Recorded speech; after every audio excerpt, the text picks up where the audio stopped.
The Sorcerer's Apprentice.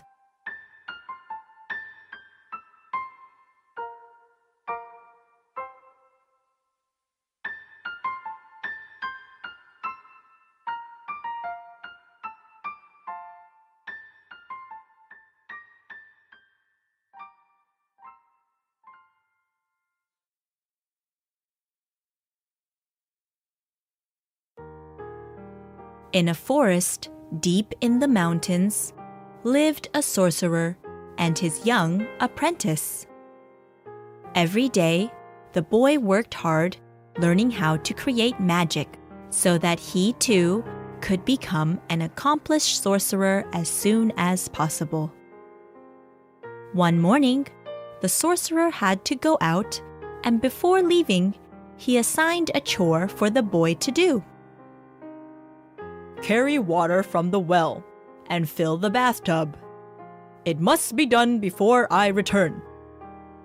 Yes, Master. Please take care. As soon as the sorcerer left, the boy went to the well and started getting the water. After a short while, the boy happened to realize that the door of the sorcerer's room was left open. He had never seen the inside of the room before. If I just sneak a look inside, my master will never know. So he went into the sorcerer's room. Wow! So this is what the master's room is like inside. The small room was lined with bookshelves that were filled with thick books. There were jars on the table in the center of the room. They held liquids of strange colors. And... oh, what's that over there? There was a big hat on the edge of the table. It was the big blue pointed hat that the sorcerer always wore. The boy tried on the hat. It's too large for me. But wearing this hat makes me feel that I can do great magic, just like my master. He left the sorcerer's room wearing the hat.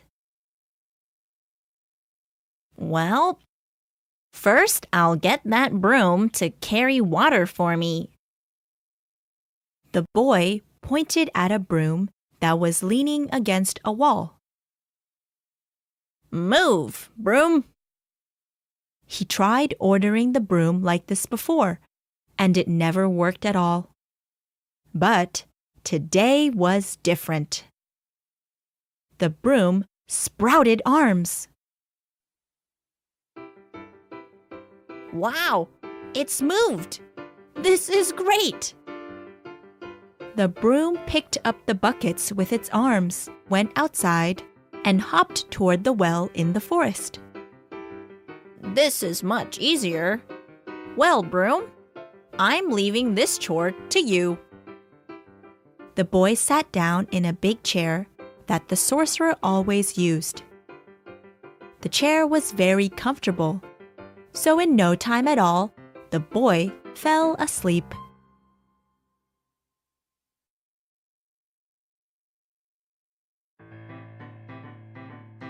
The boy had a dream, and in it, he became an accomplished sorcerer. Standing on top of a cliff, the boy made the wind blow and the rain come pouring down. And the sky grew dark and cloudy, and thunder boomed. I'm a famous sorcerer. There is no magic I can't do. He felt great. While the boy was dreaming, the broom was hard at work carrying water, just as the boy had ordered. The broom carried water without stopping, and soon the tub was filling to the brim. But the broom didn't stop, and it kept on carrying more water from the well. Soon, the tub began overflowing, and the water came into the room where the boy was. The amount of water in the room increased, but the boy showed no sign of waking up. What's that? An earthquake? When the boy woke up at last, the water had risen almost to his height. He was astonished. Oh gosh! Broom! Stop carrying the water! He shouted loudly at the broom, but he could not stop the broom's movements. The boy did not know what to say to break the magic spell. I can't stop it! If this keeps on, I'm going to drown here in this house! There was an axe in the room, and the boy grabbed it. As the broom passed in front of him, the boy chopped it completely in half. And then he brought down the axe again and again, chopping the broom into smaller and smaller pieces. It's all right now.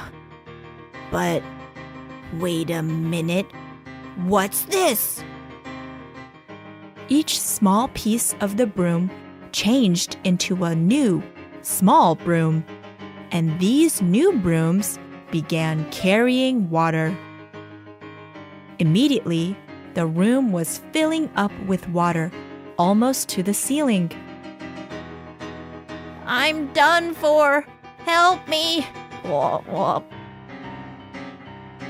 Just then, the sorcerer returned.